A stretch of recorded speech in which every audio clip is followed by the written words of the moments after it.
मैथिली दुल्हन इसके मनमोहक गीत जरूर सुने। यदि अच्छा लगा तो चैनल सब्सक्राइब करें।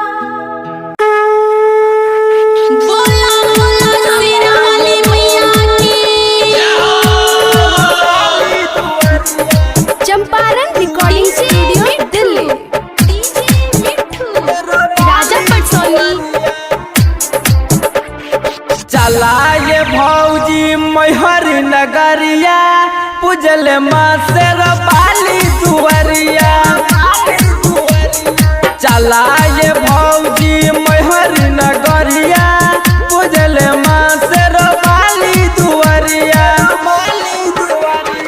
जाई देवर जके चुनरी ले आई।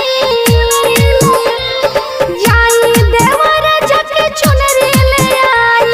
मैया के चढ़ाए मलल के चुनरिया। चला ये भौजी मैहर नगरिया अच्छा। पूजल माँ से रबाली दुवरिया। काहे ना चला ये भौजी मैहर नगरिया अरे जरूर पूजल माँ से रबाली दुवरिया। काहे ना चलू।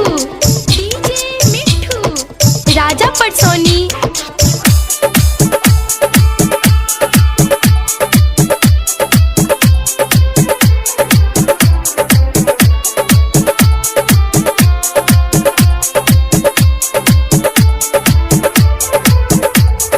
मैया के महिमा बड़े महान छै।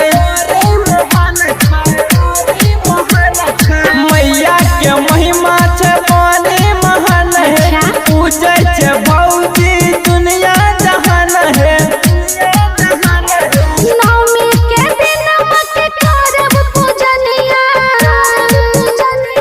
नवमी के दिन मके करब पूजनिया।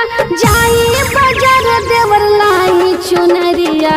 चला ये भौजी मैहर नगरिया अच्छा। पूजल माँ से रबाली दुवरिया। काहे ना चला ये भौजी मैहर नगरिया चली ना। पूजल माँ से रबाली दुवरिया। चलिए देवर जी। राजा पटसोनी।